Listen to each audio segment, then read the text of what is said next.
Ahora solo tenía el sonido del mar y sus recuerdos. Aquella noche el cielo estaba extrañamente quieto.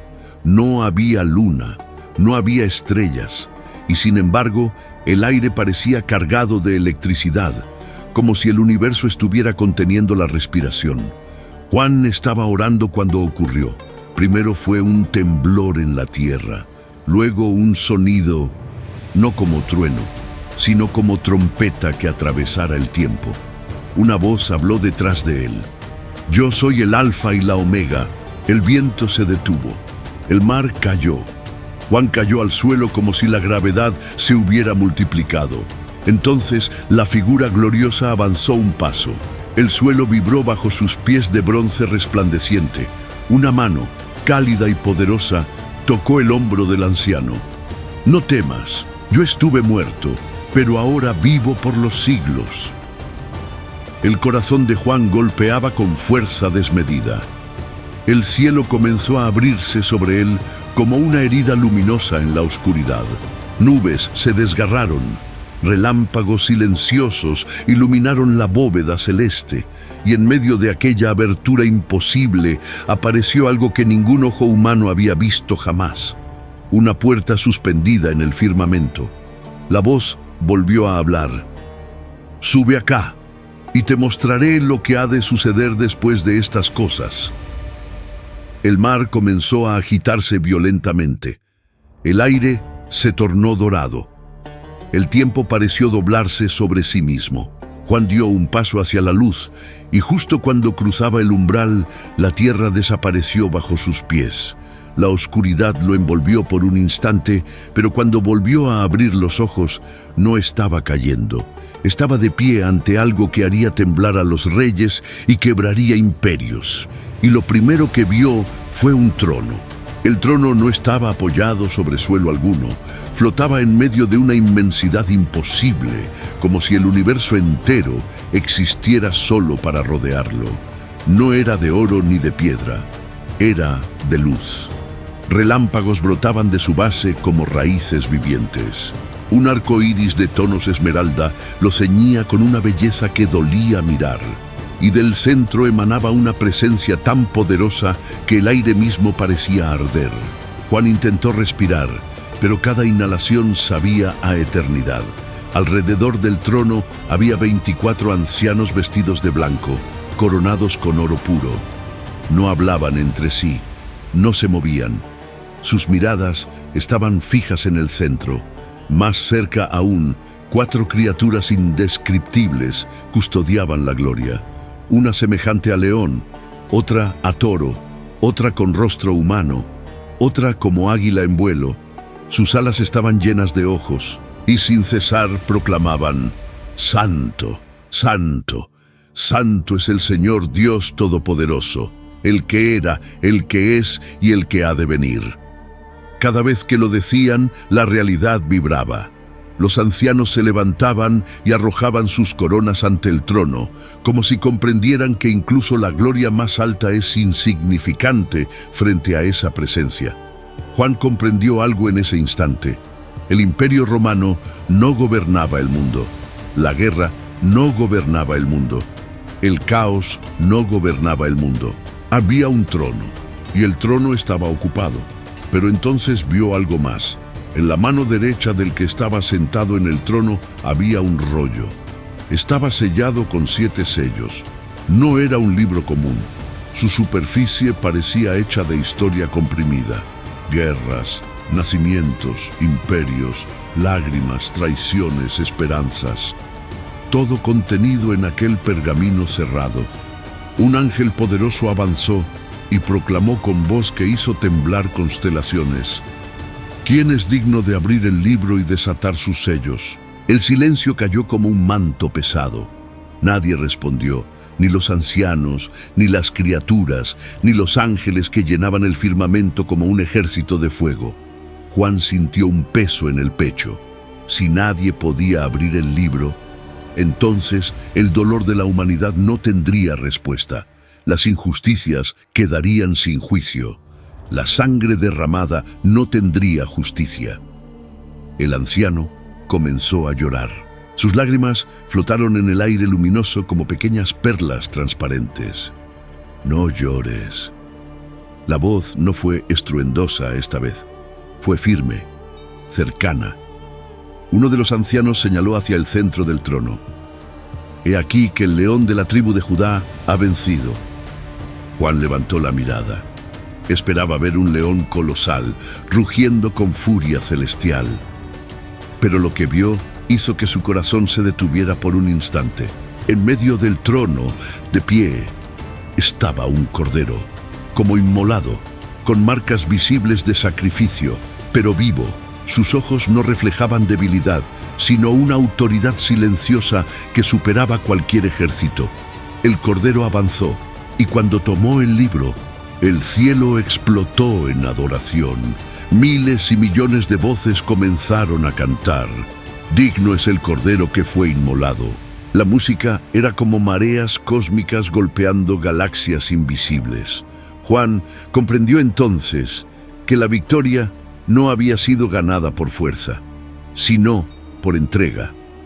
El cordero colocó su mirada sobre el primer sello, y cuando lo tocó, un sonido atravesó el universo, como el crujir del destino rompiéndose. El primer sello comenzó a abrirse, y desde lo profundo de la historia, algo comenzó a cabalgar. El eco de cascos resonó a lo lejos, y Juan supo que lo que venía cambiaría la tierra para siempre.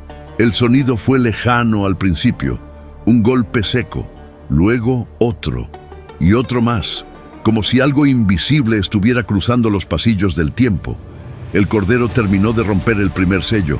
El crujido resonó como el quiebre de una era, y entonces lo vio. Desde el horizonte de la visión emergió un caballo blanco, brillante como hueso bajo el sol. No galopaba sobre tierra, sino sobre la historia misma.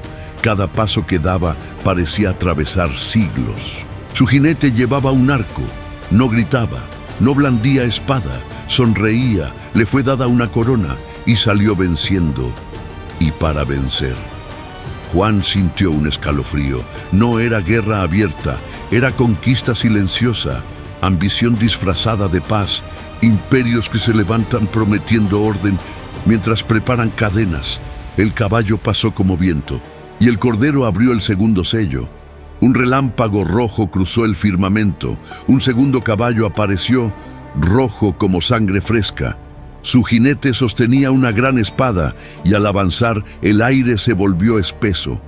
Donde pasaba, estallaban conflictos.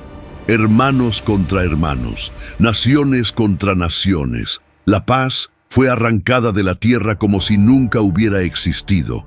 Juan escuchó gritos lejanos, metal chocando, el olor del humo, y aún no era el final. El tercer sello se rompió. Esta vez el caballo fue negro como la noche sin luna. El jinete llevaba una balanza en la mano. Una voz proclamó: «Un denario por 1 litro de trigo». El alimento se volvió lujo. El hambre caminó entre los pueblos. Madres contaron granos. Niños aprendieron el peso de la escasez. La tierra comenzó a sentirse frágil. Juan temblaba. Pero el cordero no se detuvo. El cuarto sello cedió. El caballo que emergió era pálido, no blanco, no gris, pálido como la piel sin vida. Su jinete tenía nombre: Muerte, y el Hades lo seguía como sombra obediente. No venía con furia ruidosa, venía con inevitabilidad. Una cuarta parte de la tierra fue tocada por su paso. Juan quiso apartar la mirada, pero no pudo. Entonces algo inesperado ocurrió. Bajo el altar celestial aparecieron almas. No eran espectros, no eran ecos, eran hombres y mujeres que habían permanecido fieles. Clamaban con voz firme: «¿Hasta cuándo, Señor?». No pedían venganza ciega, pedían justicia, y a cada uno le fue dada una vestidura blanca. Descanso, esperanza. Juan entendió que incluso en medio del caos había una historia mayor desarrollándose. El quinto sello aguardaba. El universo parecía contener la respiración. Las estrellas comenzaron a vibrar. Algo más grande que guerra y hambre se aproximaba. El Cordero levantó su mirada, y cuando su mano tocó el siguiente sello, el cielo comenzó a oscurecerse.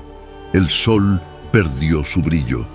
La luna se tornó como sangre, y la tierra empezó a temblar. El sexto sello se abrió. No hubo galopes esta vez. Hubo silencio, un silencio tan profundo que parecía que el universo entero hubiera dejado de existir por un instante. Y entonces, la tierra se estremeció.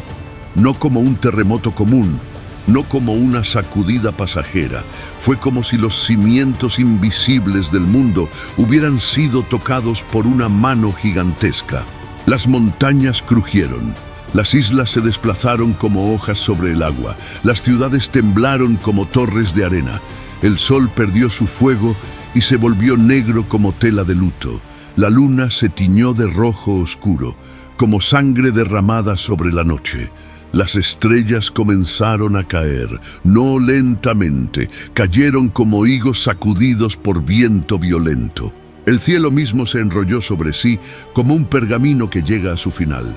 Juan cayó de rodillas. Reyes corrieron a esconderse en cuevas. Generales dejaron caer sus espadas. Ricos y pobres se confundieron bajo la misma sombra y gritaban a las montañas: «¡Caed sobre nosotros! Escondednos del rostro del que está sentado en el trono y de la ira del Cordero». Porque habían comprendido algo demasiado tarde. No temían a la guerra, no temían al hambre, temían al Cordero. El mismo que había sido sacrificado, el mismo que había ofrecido gracia, ahora era juez. El día grande había llegado, pero justo cuando parecía que todo se desmoronaría sin remedio, la escena cambió. Un viento distinto comenzó a soplar. No era viento de destrucción, era contención. 4 ángeles aparecieron en los extremos de la tierra, deteniendo los vientos para que no dañaran aún la creación. Y otro ángel ascendió desde donde nace el sol, llevando el sello del Dios vivo.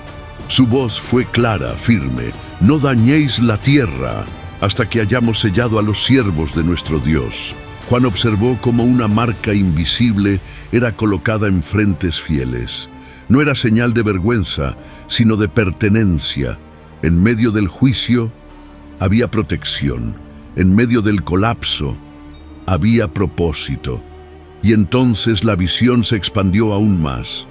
Ante el trono apareció una multitud imposible de contar, de todas las lenguas, de todas las naciones, de todos los siglos. Vestían de blanco, sostenían palmas en sus manos y clamaban con voz poderosa: «La salvación pertenece a nuestro Dios y al Cordero». No cantaban en miedo, cantaban en victoria. Uno de los ancianos se volvió hacia Juan. «Estos son los que han salido de la gran tribulación. Han lavado sus vestiduras en la sangre del Cordero». El anciano sintió que el terror se mezclaba con esperanza. La historia no estaba descontrolada. Cada sello tenía límite, cada juicio tenía propósito, cada lágrima tenía memoria. Pero aún quedaba un sello, el séptimo, el último. Y cuando el Cordero lo miró, todo el cielo pareció inclinarse hacia adelante. La creación entera contuvo el aliento, y cuando finalmente lo abrió, no hubo trueno, no hubo voz, hubo silencio. Un silencio que duró como eternidad suspendida. Porque lo que estaba a punto de sonar no serían cascos, serían trompetas. En la quietud absoluta, 7 figuras avanzaron desde la luz, y cada una llevaba en sus manos un instrumento dorado. El silencio no era vacío, era expectativa, durante un tiempo que no podía medirse ni en segundos ni en siglos. El cielo permaneció inmóvil. Ningún ángel se movía, ninguna criatura proclamaba. El trono irradiaba una calma solemne, como la pausa antes del relámpago. Juan comprendió que aquel silencio pesaba más que todos los truenos anteriores.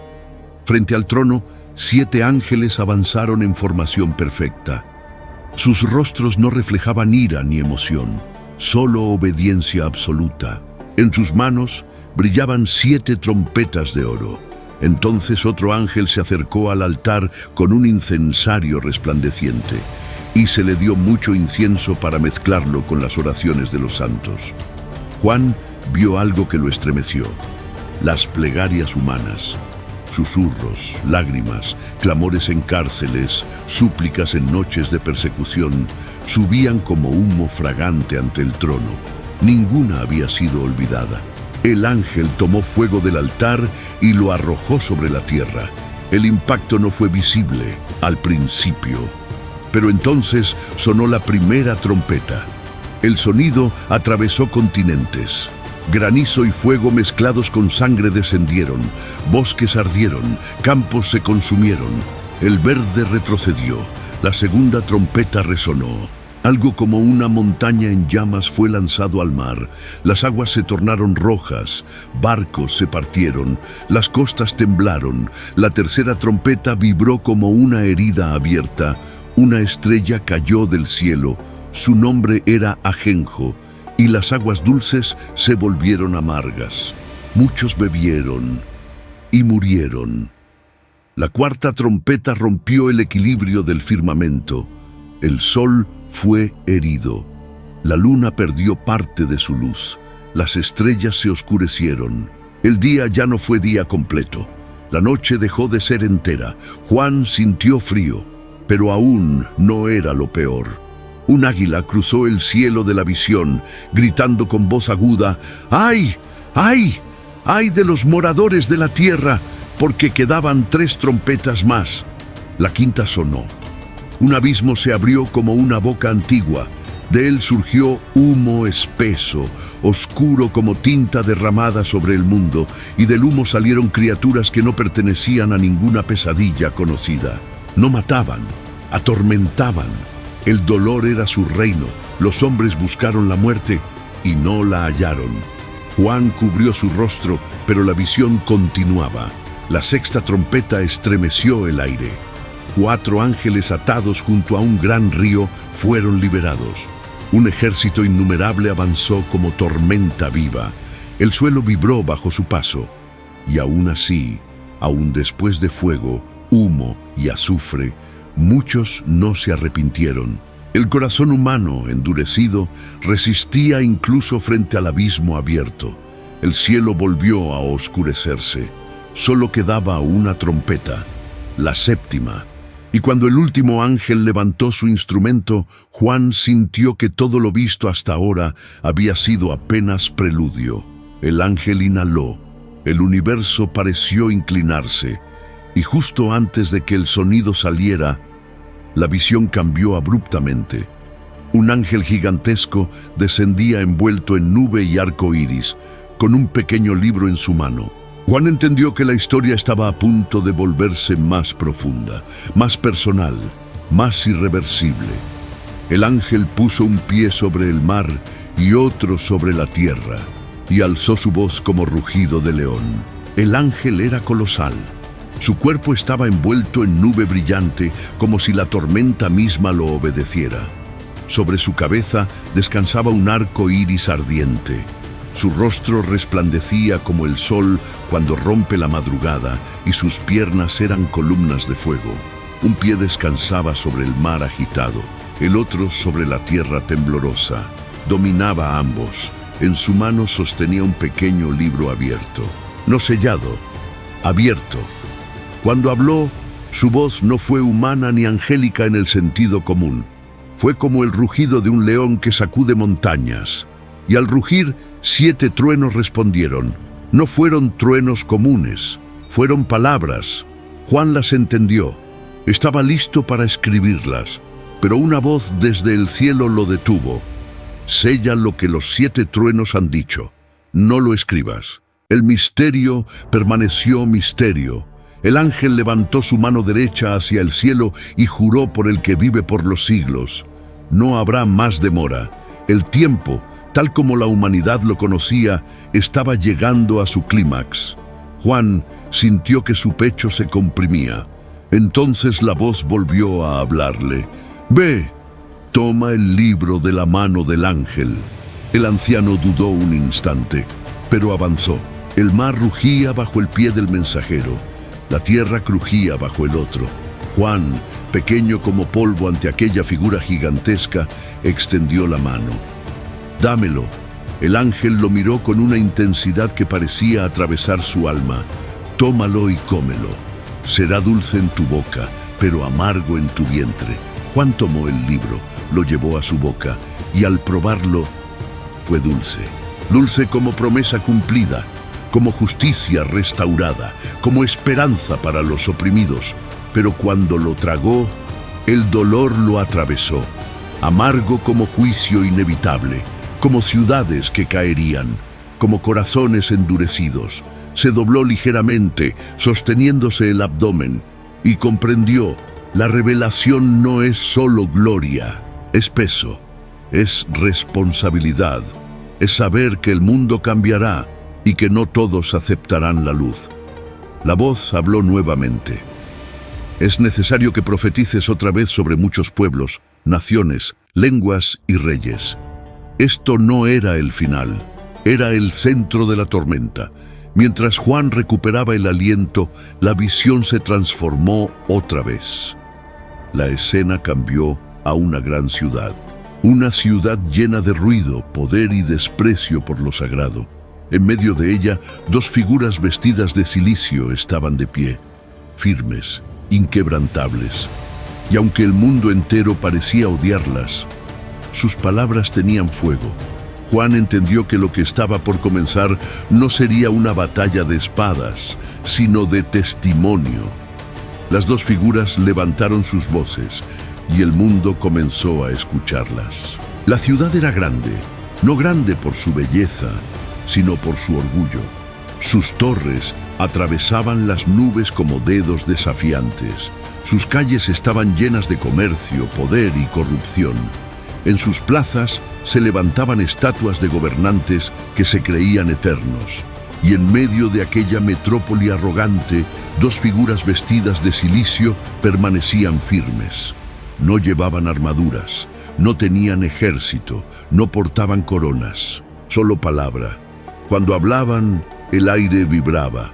Sus voces no eran fuertes por volumen, sino por autoridad. Cada frase caía como martillo sobre conciencia endurecida. Volved, arrepentíos.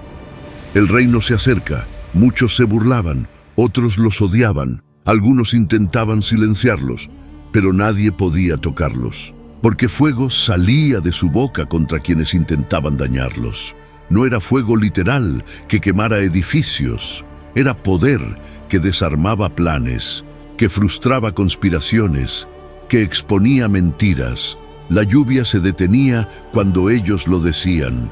Las aguas podían volverse sangre. Plagas caían según su palabra. La ciudad comenzó a temerlos. Los llamaban fanáticos, los llamaban locos, los llamaban enemigos del progreso. Pero seguían de pie, día tras día, mes tras mes, hasta que su tiempo se cumplió. Desde lo profundo de la escena emergió algo oscuro. No era humo, no era sombra, era presencia. Una bestia ascendía desde el abismo. No tenía forma completamente definida, pero su esencia era clara: poder sin compasión, inteligencia sin conciencia, autoridad sin verdad.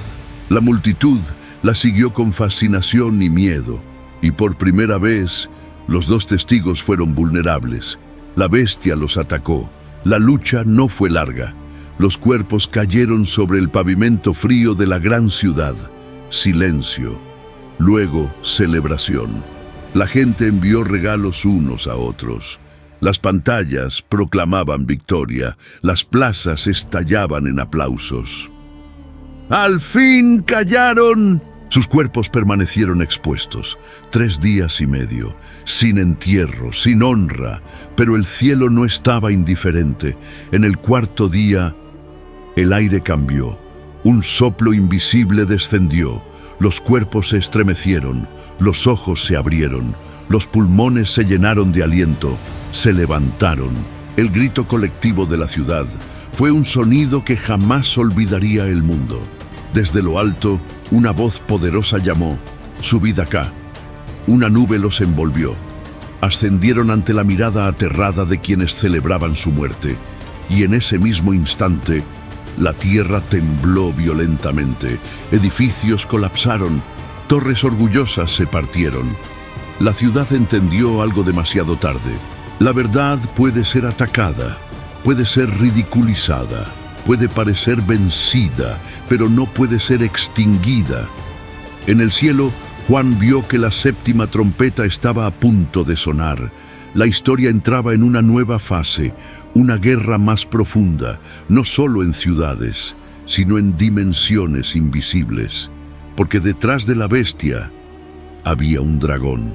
Y cuando la visión cambió una vez más, el cielo mostró una señal gigantesca, una mujer vestida de sol. El cielo no mostró una ciudad esta vez, mostró una señal gigantesca. Una mujer vestida de sol apareció suspendida en la bóveda celestial. La luna estaba bajo sus pies y sobre su cabeza brillaba una corona de 12 estrellas.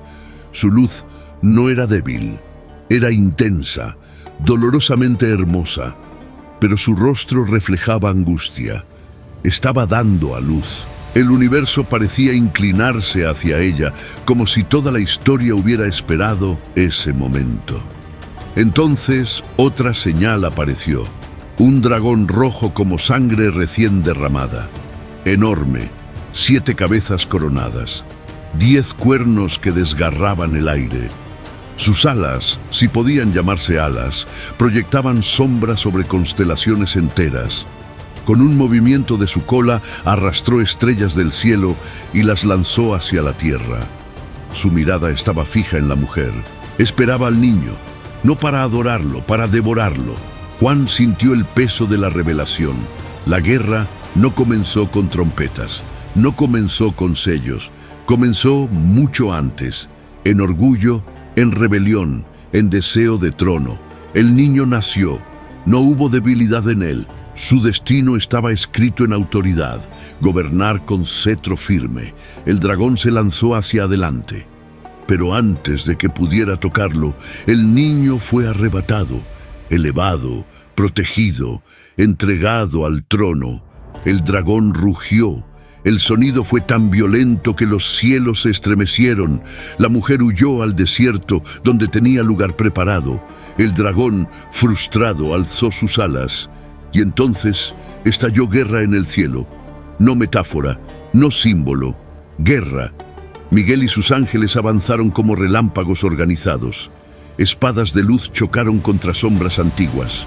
El dragón luchó con furia desesperada, pero no prevaleció. No hubo empate, no hubo tregua. Fue expulsado, cayó, como un meteorito ardiente atravesando dimensiones invisibles. Su nombre fue proclamado, el acusador, el adversario, el antiguo engañador. Juan entendió que aquel dragón era el mismo susurro del Edén, el mismo que había prometido poder, el mismo que ahora sabía que su tiempo era corto. Cuando tocó tierra, la tierra tembló y su furia se volvió más peligrosa que nunca, porque un enemigo herido y consciente de su derrota es el más impredecible. El cielo proclamó con voz triunfante: ahora ha venido la salvación y el poder y el reino de nuestro Dios. Pero abajo, la historia estaba lejos de terminar. El dragón levantó su mirada hacia el horizonte humano y comenzó a buscar aliados. Desde el mar, algo empezaba a moverse. Las aguas se agitaban como si una fuerza gigantesca estuviera emergiendo. Juan sintió que la siguiente visión sería aún más oscura. El dragón no podía vencer al cielo, así que intentaría gobernar la tierra. Y desde las profundidades del océano, una figura comenzó a levantarse. El mar hervía, no como tormenta natural, sino como si algo gigantesco empujara desde las profundidades. Las aguas se elevaron en espirales violentas y la espuma se tornó oscura. Entonces emergió. Una bestia colosal rompió la superficie con un rugido que hizo temblar costas invisibles. No tenía forma simple, era una mezcla de poder acumulado a lo largo de imperios. Partes de leopardo, garras de oso, fauces de león. 7 cabezas coronadas, 10 cuernos cargados de autoridad.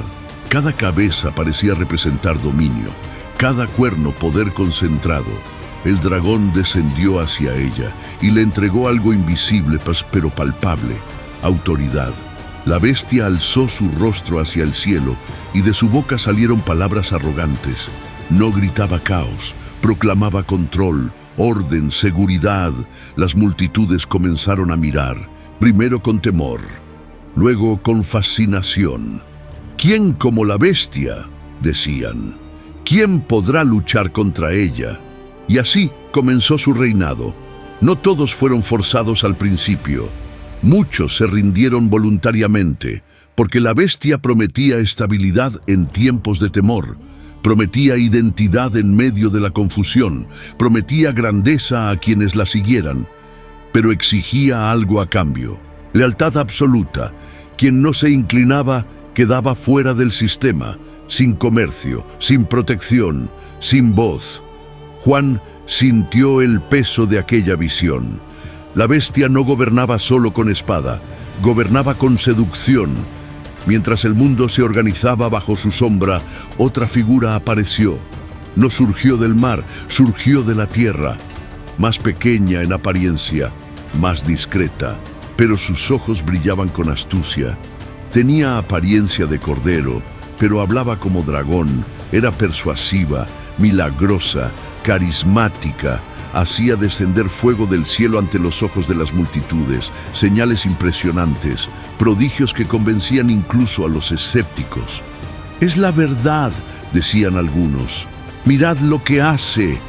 La segunda bestia levantó una imagen de la primera, le dio voz, le dio presencia y ordenó que todos recibieran una marca.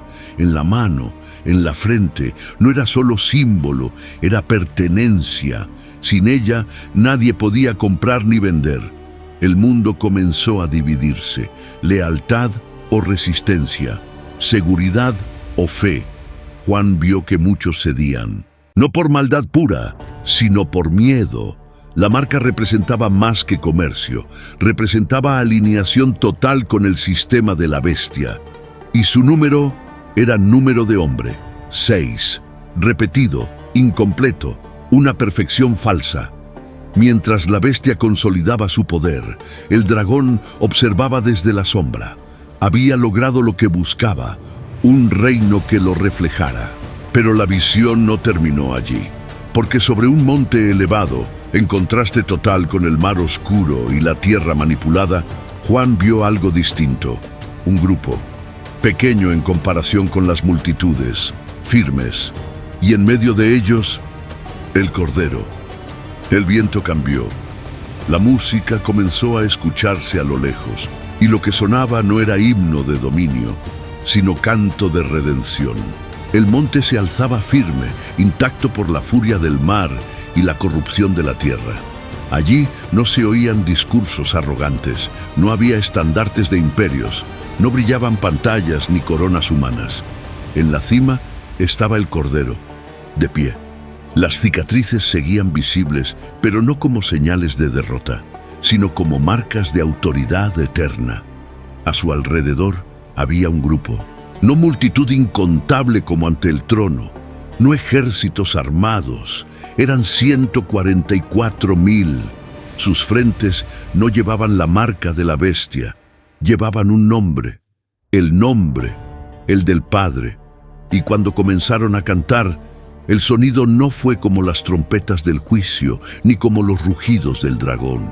Fue armonía pura, un canto nuevo, no aprendido en academias, no compuesto por genios, nacido de fidelidad en medio de persecución.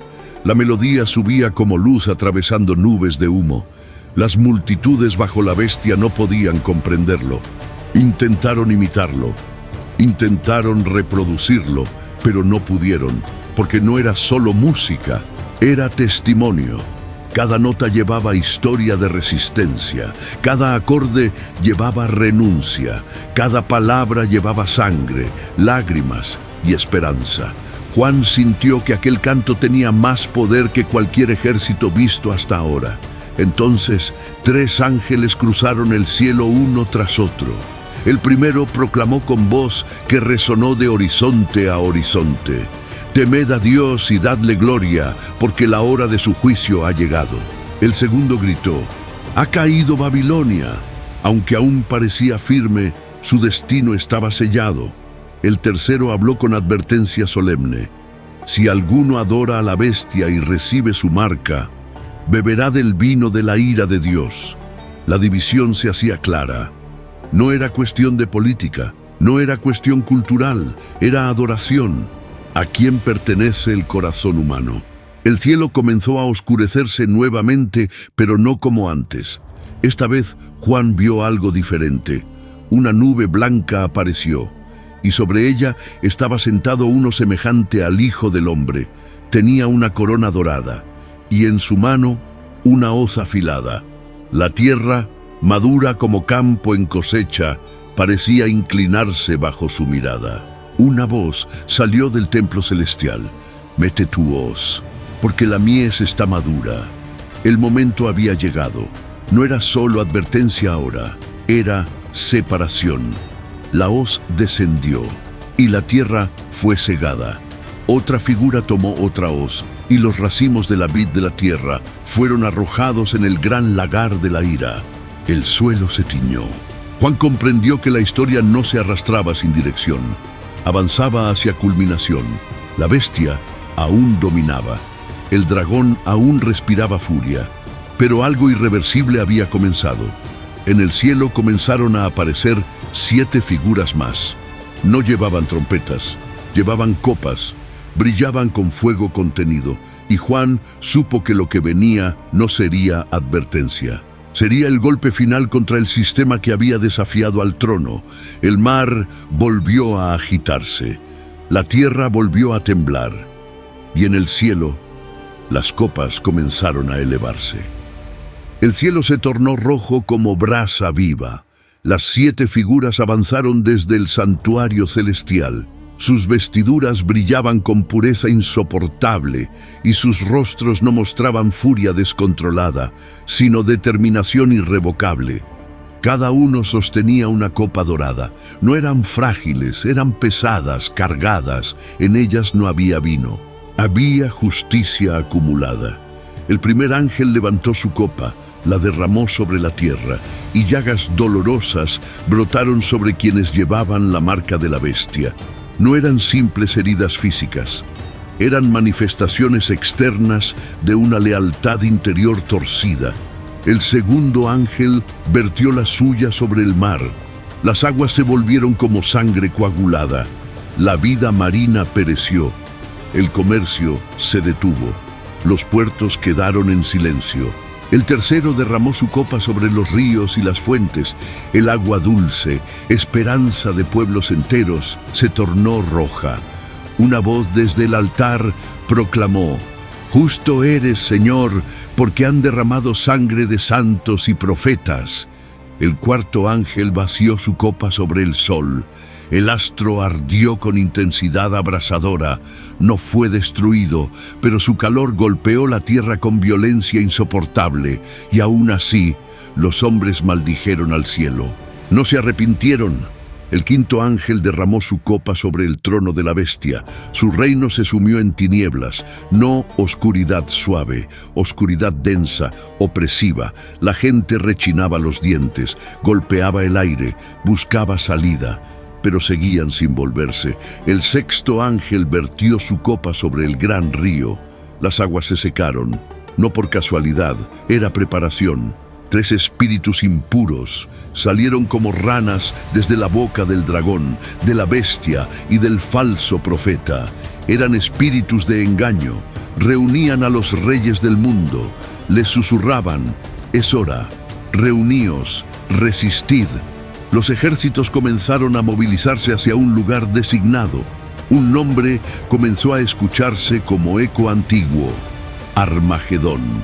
La tierra vibraba bajo el desplazamiento de tropas, tecnología y acero, estrategia y orgullo. Pero el cielo no estaba inquieto. El séptimo ángel levantó su copa y la derramó en el aire. Una voz salió del templo, poderosa, final: «Hecho está». Relámpagos rasgaron el firmamento. Truenos sacudieron montañas. Un terremoto como jamás hubo partió la tierra. Las ciudades de las naciones colapsaron. Babilonia fue recordada ante Dios. Islas desaparecieron. Montañas se desvanecieron. Granizo gigantesco cayó del cielo. Y aún así, algunos maldijeron. La bestia parecía tambalearse. El dragón se agitaba con furia desesperada, pero todavía no habían sido confrontados directamente. Juan sintió que todo lo anterior había sido preparación. Advertencias, sacudidas, juicios parciales. Lo que venía ahora sería la caída del corazón del sistema, Babilonia misma, la ciudad que simbolizaba el orgullo humano elevado contra el trono. La visión comenzó a transformarse. Una mujer vestida de púrpura apareció, sentada sobre la bestia. En su mano una copa, no de justicia, sino de corrupción. Y el mundo entero parecía embriagado con ella. El cielo se inclinó para mostrar su destino, y Juan comprendió que la caída sería espectacular. La mujer estaba vestida de púrpura y escarlata. Oro colgaba de su cuello, piedras preciosas destellaban en su corona. Su belleza era hipnótica, cuidadosamente diseñada para seducir reyes y naciones. En su mano sostenía una copa dorada, pero dentro de ella no había gloria, había corrupción. Sobre su frente estaba escrito un nombre: Babilonia. No era solo una ciudad, era un sistema, una mentalidad. Un imperio tras otro levantado sobre orgullo, comercio desmedido y sangre inocente. Se sentaba sobre la bestia como quien cree controlarla. Los reyes de la tierra se inclinaban ante ella. Los mercaderes se enriquecían por ella. Las masas se embriagaban con su lujo. El mundo la llamaba progreso. El cielo la llamaba abominación. Uno de los ángeles habló a Juan.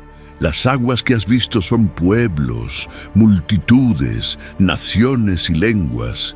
La mujer reinaba sobre ellos, pero algo comenzó a cambiar. Los mismos cuernos que sostenían a la bestia comenzaron a volverse contra ella. El sistema que ella representaba empezó a fragmentarse desde dentro. La alianza se rompió, la traición surgió, el fuego la consumió. En una hora, en una sola hora, el humo de su caída ascendió como señal visible de que ningún poder humano es eterno. Los mercaderes lloraban. ¡Ay, ay, la gran ciudad! En una hora fue desolada tanta riqueza. Sus barcos permanecían inmóviles en puertos silenciosos. Sus mercados quedaron vacíos. Sus contratos se volvieron polvo. Pero en el cielo se escuchó otra voz. No era lamento, era celebración. Alégrate, cielo, porque Dios ha hecho justicia. Juan vio que la ciudad ardía, pero no era solo fuego físico. Era la caída de arrogancia, el derrumbe del orgullo acumulado por generaciones. El dragón observaba, su reino terrestre comenzaba a resquebrajarse. La bestia se agitaba, el falso profeta intentaba mantener el control, pero la estructura estaba cediendo. El mundo había puesto su confianza en oro y poder, y ambos se estaban desmoronando. El humo seguía subiendo. Los reyes que antes la admiraban ahora temían acercarse. Nadie quería compartir su destino. Juan comprendió algo profundo. Lo que parecía invencible puede caer en un instante. Lo que parecía sólido puede arder como paja. Pero la visión no terminó en ruina, porque cuando el humo comenzó a disiparse, el cielo entero estalló en un sonido que jamás había resonado con tanta fuerza. Una multitud innumerable gritó: ¡Aleluya! No era grito de guerra, era proclamación de reino, porque la caída de Babilonia no era el final, era preparación. El trono seguía firme, el cordero seguía en pie, y ahora el cielo se estaba preparando para una aparición que cambiaría el curso final de la historia. Juan levantó la mirada. El firmamento comenzó a abrirse otra vez, pero esta vez no aparecería un cordero inmolado, aparecería un rey. El sonido de cascos volvió a escucharse, pero no como en los primeros sellos. Esta vez era diferente, era definitivo. El cielo se abrió, no como una grieta tímida entre nubes, se rasgó de lado a lado, como si la eternidad misma decidiera entrar en escena sin reservas. La luz que emergió no era suave, era pura, insoportable para lo que amaba la oscuridad. Y entonces lo vio. Un caballo blanco descendía con paso firme, sin prisa, sin duda. Sobre él cabalgaba el que había sido cordero, pero ahora no venía en silencio. Sus ojos ardían como fuego que atraviesa mentiras. En su cabeza había muchas coronas, su manto estaba teñido en sangre, no la de derrota, la de victoria. Su nombre estaba escrito y nadie lo conocía plenamente, pero otro título brillaba sobre su muslo: Rey de Reyes, Señor de Señores. Los ejércitos del cielo lo seguían, vestidos de lino blanco, montando caballos igualmente resplandecientes. No levantaban espadas, porque de la boca del jinete salía una espada afilada. Palabra, verdad, autoridad absoluta. En la tierra los ejércitos reunidos por la bestia observaban. Armagedón estaba preparado. Tanques, misiles, tecnología acumulada durante siglos, orgullo humano condensado en acero. El dragón agitaba su sombra sobre ellos. «Resistid», susurraba. «Podéis vencer». La bestia alzó su estandarte. El falso profeta invocó señales, pero cuando el jinete avanzó, el tiempo pareció inclinarse ante él. No hubo combate prolongado, no hubo intercambio de golpes. La presencia misma del rey fue suficiente para quebrar la ilusión de poder. La bestia intentó sostener su dominio. El falso profeta gritó promesas vacías, pero fueron capturados, no por redes humanas, por decreto eterno, arrojados vivos al lago ardiente. El dragón rugió con furia desesperada. Sus aliados caían, su sistema se desmoronaba. Los ejércitos humanos, enfrentados a la verdad encarnada, comprendieron demasiado tarde que habían apostado por un trono equivocado. El resplandor del jinete iluminó el campo y la rebelión fue silenciada. No por violencia caótica, sino por justicia perfecta. El cielo proclamó victoria. La tierra quedó en silencio.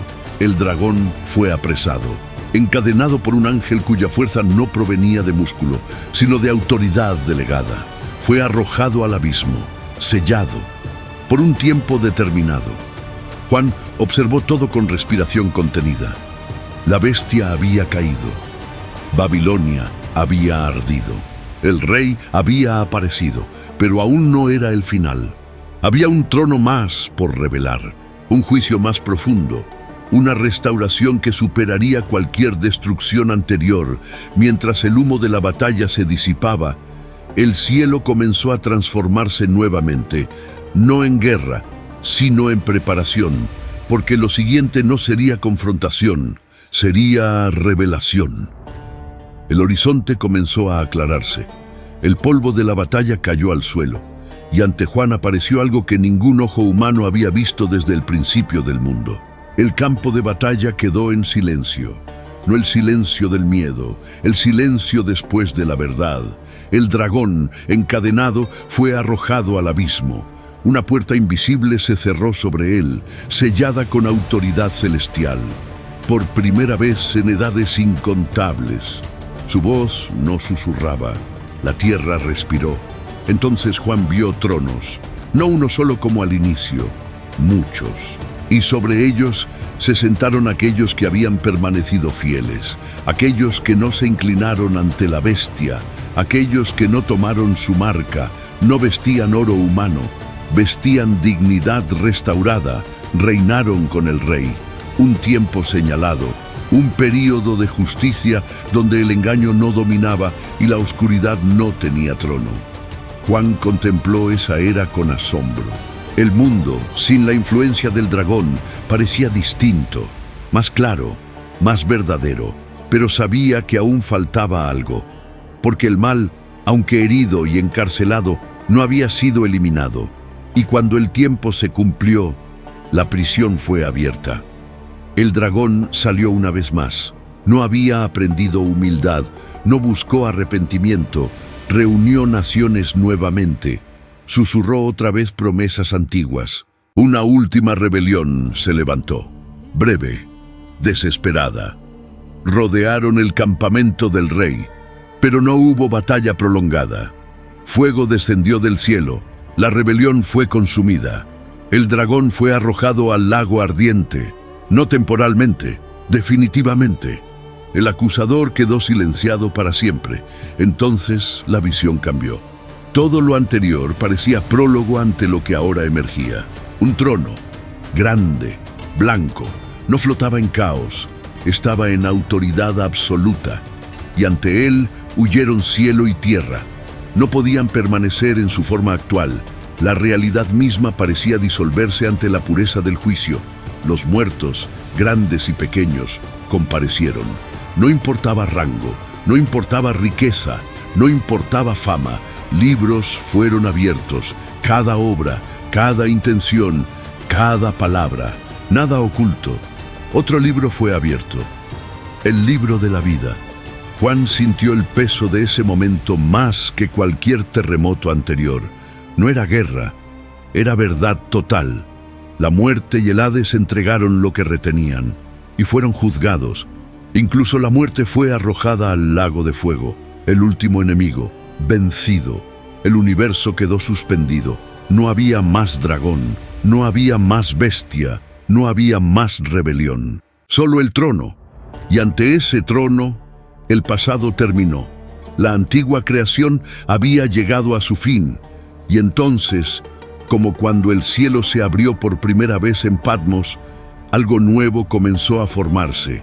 El horizonte, vacío por un instante, empezó a brillar con una luz distinta, no de juicio, de renovación. Juan esperaba oscuridad después del juicio, pero no fue oscuridad lo que vio, fue claridad. El vacío que quedó tras la disolución del antiguo cielo y la antigua tierra no permaneció vacío por mucho tiempo. Como cuando el primer día de la creación rompió la nada con luz, así comenzó algo nuevo. No fue reconstrucción, fue renovación absoluta. Un cielo nuevo apareció, no desgastado por guerras, no herido por contaminación ni orgullo. Una tierra nueva emergió, firme, viva, intacta. El mar, aquel símbolo constante de caos en las visiones anteriores, ya no estaba, no porque faltara belleza, sino porque el desorden ya no tenía lugar. Entonces Juan vio algo descender, no cayó como meteoro, descendió suavemente. Una ciudad, no construida por manos humanas, no diseñada por ambición. La Nueva Jerusalén.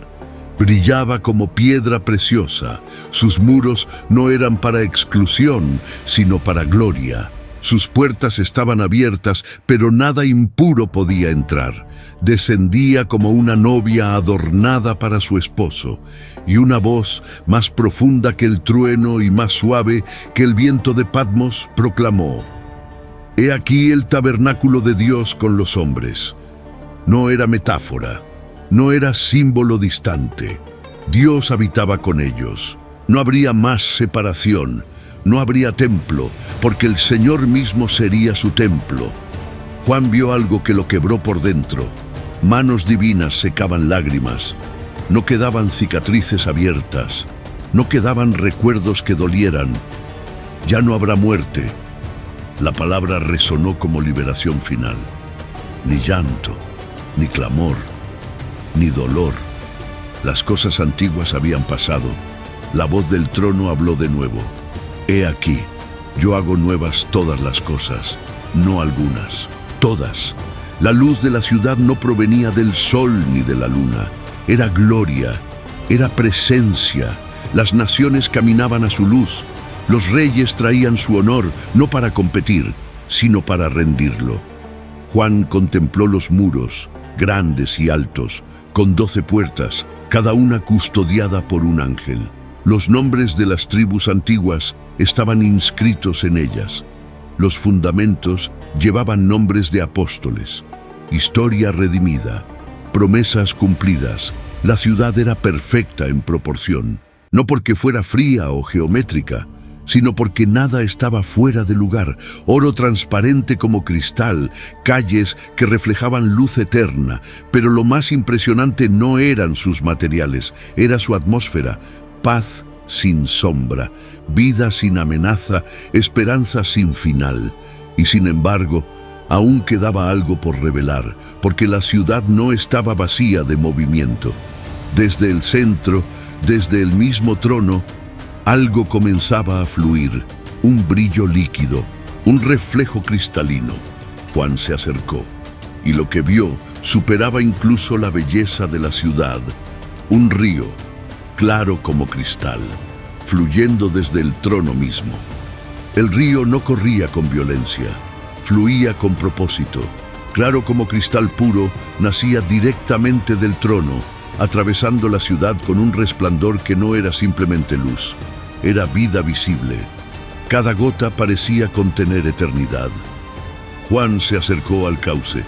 No había barro en sus orillas, no había sombra en sus aguas. El sonido del río no era estruendo, era armonía. A cada lado del río crecía un árbol, no uno común, era el árbol de la vida. Su tronco parecía antiguo como la creación misma, pero sus hojas eran frescas, vibrantes. Daba fruto continuamente, 12 clases, uno para cada ciclo perfecto. No había estaciones de escasez, no había invierno. Las hojas del árbol eran para sanidad de las naciones. Juan entendió algo profundo. La historia comenzaba con un jardín y terminaba con uno restaurado. Pero esta vez no había serpiente escondida, no había acceso prohibido, no había posibilidad de caída. El trono estaba en medio y el cordero estaba allí, no distante, no velado, visible. Los siervos lo veían cara a cara. El nombre estaba en sus frentes, no como marca de control, sino como identidad plena. No había noche, no porque el sol brillara más fuerte, sino porque la gloria de Dios lo iluminaba todo. No había lámparas, no había necesidad de fuego artificial. La luz no se apagaba, reinaban, no sobre pueblos oprimidos, no con cetros de hierro, reinaban en plenitud, en comunión, en propósito eterno. Juan sintió que el peso de todas las páginas anteriores, sellos, trompetas, bestias, dragones, guerras, se desvanecía ante esta visión. Todo había conducido aquí, no a destrucción, a restauración. Entonces una voz habló nuevamente, clara como el río. Estas palabras son fieles y verdaderas. El ángel que había mostrado las visiones miró a Juan con solemnidad. No selles las palabras de esta profecía, el tiempo está cerca. El anciano comprendió que lo que había visto no era solo para él, era advertencia, era esperanza, era invitación. La voz del Cordero resonó una vez más. He aquí, vengo pronto. Juan sintió que su corazón ardía como en aquella primera noche en Patmos. El principio y el fin estaban unidos. Pero aún quedaban palabras por decir. Una advertencia final, una invitación final, una decisión que cada generación debería enfrentar. El río seguía fluyendo, la ciudad brillaba, el trono permanecía firme y la historia, aunque culminada en visión, aún corría en el mundo de los hombres. Juan tomó aliento. La revelación estaba por concluir, pero no con miedo, con llamado. El eco de la promesa resonó una vez más. Vengo pronto. El eco de la promesa aún vibraba en el aire eterno. Vengo pronto. Juan permanecía de pie junto al río de vida. La ciudad resplandecía. El árbol extendía sus ramas cargadas de fruto perpetuo. Todo era plenitud. Y sin embargo, la visión no cerraba con contemplación silenciosa. Se abría. Una voz distinta se unió a la del Cordero. No era solo celestial, era coral. El espíritu y la esposa dijeron, ven. La invitación no estaba dirigida al cielo, estaba dirigida a la tierra. Juan comprendió que la revelación no era solo espectáculo profético, era llamado urgente. El que oye, diga, ven. Cada lector, cada oyente, cada generación. Y el que tiene sed, venga. Sed no de agua común, sed de verdad, sed de justicia, sed de vida que no termina. Y el que quiera, tome del agua de la vida gratuitamente. No se vendía, no se compraba, no se ganaba. Era don. El mismo río que fluía del trono estaba disponible, pero no todos beberían. Juan recordó los rostros que había visto en las visiones anteriores, los que se escondían en cuevas, los que aceptaban la marca, los que maldecían en medio del juicio. La invitación no anulaba la decisión, la hacía más clara. El ángel habló con tono solemne.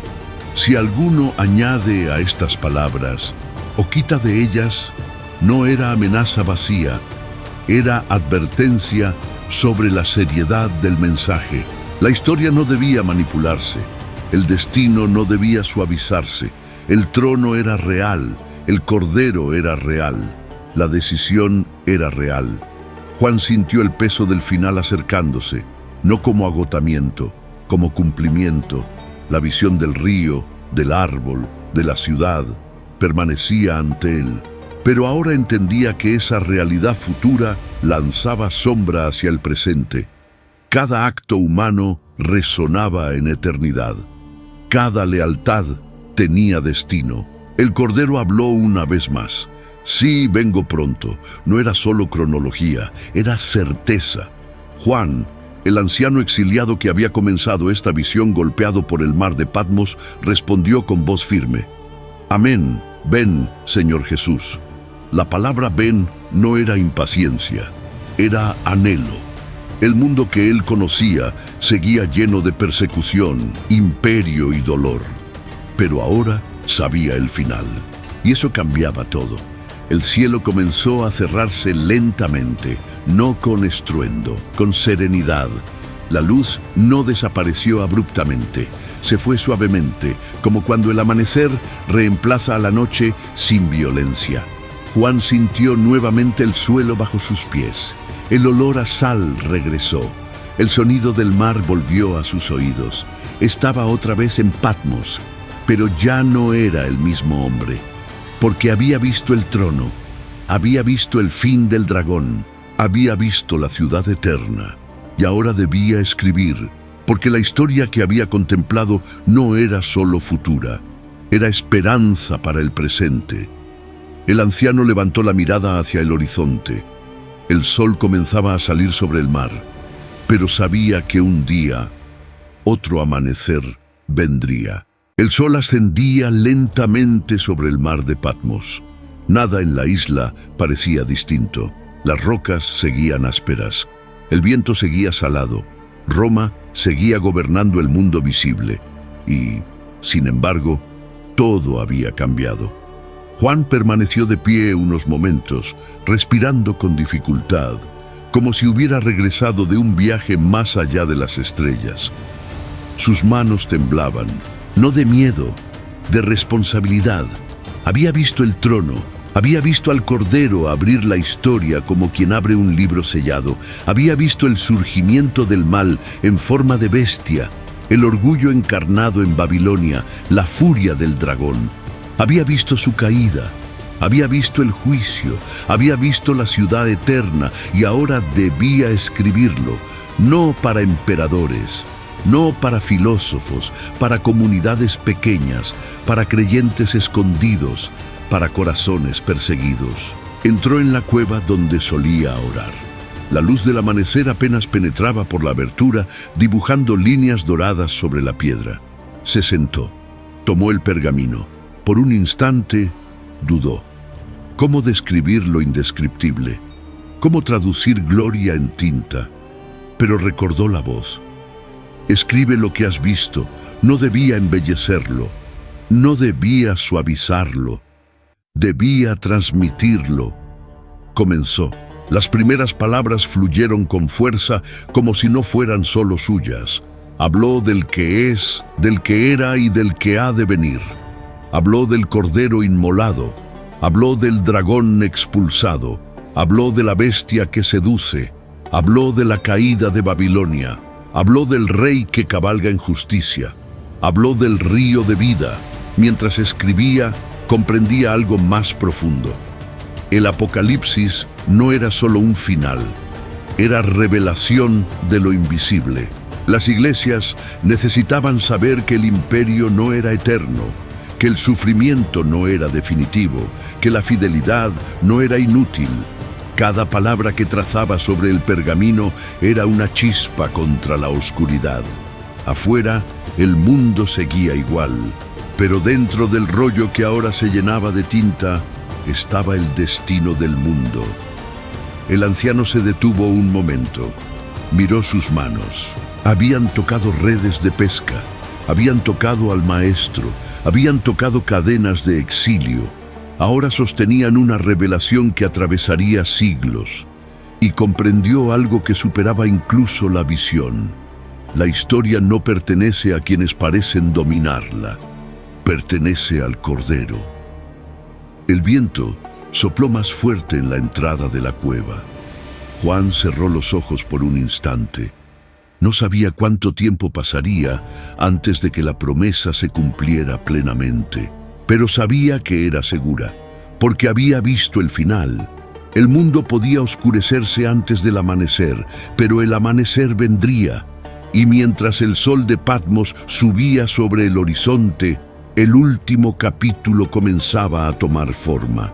Sin embargo, aunque la visión había terminado, la batalla aún continuaba en la tierra, y cada generación tendría que elegir. El pergamino estaba casi completo. La tinta aún brillaba fresca bajo la luz que entraba en la cueva.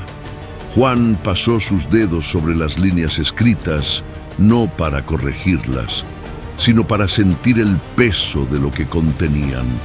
Afuera, el imperio seguía levantando estandartes. Los mercados seguían negociando lealtades, los gobernantes seguían creyéndose eternos. Nada parecía diferente, y sin embargo, todo estaba expuesto, porque ahora existía un testimonio. La revelación no destruía Roma con fuego inmediato, pero la despojaba de su ilusión de eternidad. Juan comprendió algo que la visión le había enseñado con claridad brutal. Cada generación vive entre dos reinos, uno visible, uno invisible, uno que seduce con poder inmediato, otro que llama con fidelidad paciente. La bestia no siempre aparece con colmillos. A veces se presenta como estabilidad. Babilonia no siempre se muestra como corrupción descarada, a veces brilla como prosperidad atractiva. El dragón no siempre ruge, a veces susurra. Y en medio de ese escenario, cada corazón decide.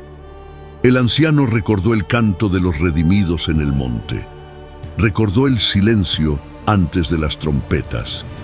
Recordó el temblor del sexto sello. Recordó el momento en que el cielo se abrió y el rey descendió. Nada de eso era fantasía, era destino. Pero el tiempo entre la visión y su cumplimiento sería terreno de prueba. Juan salió de la cueva con el rollo en sus manos. El viento agitó su manto. Miró el mar que lo había acompañado durante el exilio. El mismo mar que en la visión había visto hervir bajo la bestia. Sonrió levemente. El mar no era eterno. El imperio no era eterno. El sufrimiento no era eterno. El trono sí. Pensó en las iglesias que recibirían su mensaje. En Éfeso, luchando por no perder el primer amor. En Esmirna, soportando persecución. En Pérgamo, rodeada de idolatría. En la Odisea, tentada por tibieza. No necesitaban especulación, necesitaban esperanza, necesitaban recordar que el Cordero había vencido. El cielo no se abriría cada día con relámpagos visibles, pero la verdad permanecía firme detrás del telón del mundo. Juan comprendió que la revelación no era solo advertencia futura, era lente presente, ver más allá de lo inmediato, discernir qué reino gobierna realmente el corazón. El anciano levantó la vista hacia el horizonte. El sol estaba alto ahora. La vida en la isla continuaba como siempre. Pero él sabía que el verdadero desenlace ya estaba escrito, y pronto, mucho antes de lo que muchos imaginarían, cada reino humano enfrentaría su límite. La historia avanzaba, no hacia caos, hacia coronación final. Solo quedaba una página, y en ella no habría más visiones, sino una última afirmación que resonaría a través de los siglos. El pergamino fue enrollado con cuidado, no como quien guarda un secreto, sino como quien entrega una antorcha. Juan sostuvo el rollo contra su pecho por un instante. No sabía cuánto tiempo le quedaba en esta tierra.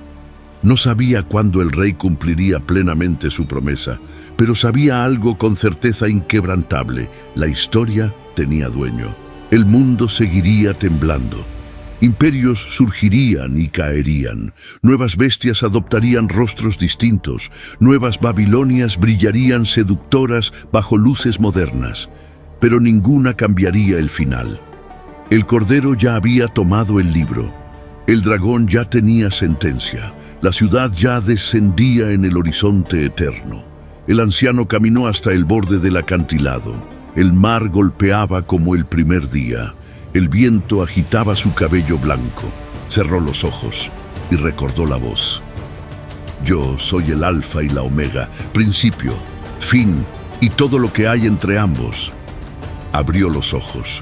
El sol se elevaba sobre el agua como un disco ardiente, pintando el horizonte de oro.